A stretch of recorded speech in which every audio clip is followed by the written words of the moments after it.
अब ये भक्ति युग कुछ दिन चलेगा, हजारों वर्षों तक ये अवश्य चलेगा, नहीं तो कलयुग इतना स्पीड से बढ़ रहा है, ऐसे जुल्म हो रहे हैं, मानवता कति नष्ट हो जाएगी, इंसान को इंसान तुरंत ही खाने लग जाएगा। लेकिन यह स्थिति कई लाखों वर्ष बाद आनी थी, जो कि इस अज्ञानता के कारण अभी आने लग रही है।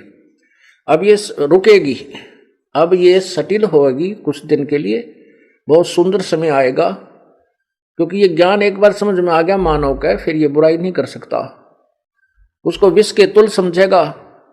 जैसे बिजली के नंगे तार का हाथ लगाना कितना भयंकर है, क्यों बुद्धिमान व्यक्ति और स्वस्थ दिमाग का आदमी नहीं लगा सकता, उसके हाथ लगा सकता है मेंटल या कति अबोध बालक छोटा सा। तो हम आज उसी स्थिति में आ चुके हैं, हम बुराई करते आगा पीछा नहीं देखते, हम उसके पाप की तरफ कभी नहीं देखते, इसका परिणाम नहीं देखते। इस तत्व ज्ञान से हमें परिणाम नजर आएगा, स्पष्ट नजर आएगा, हम दूर हो जाएंगे।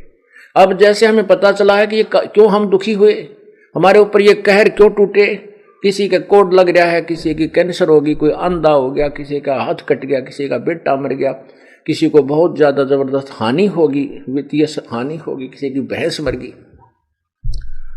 किसी के बिजनेस में घाटा हो गया। तो फिर आपके तत्व ज्ञान से पता चलेगा कि मेरे ही पाप कर्मों का, दुष्कर्मों का परिणाम है ये। अब वो जो धन 2 नंबर का जोड़ा था, गलत काम करके, बुराई करके, वो पाप तो आपके पास जो के तू जमा है, लेकिन वो धन नहीं रहा। या तो कोई पुत्र बीमार हो गया, या कोई भैंस मर गई, कोई संपत्ति हानि होगी, किसी ने 10-20 लाख रुपये ले लिए, दिए नहीं, मुकदमे चले। तो फिर हम इतने डरेंगे कि जो आपत्ति मेरे ऊपर आई है मेरे पाप कर्मों से आई है, तो फिर उस आपत्ति को हम फिर दोबारा ग्रहण नहीं कर सकते, कभी भी नहीं कर सकते। और फिर परमात्मा हमें पग पग पर साथ देगा, हमारा सहयोग देगा, शुभ कर्मों का फल मिलने लग जाएगा, और फिर हम किसी का कभी बुरा नहीं कर सकते।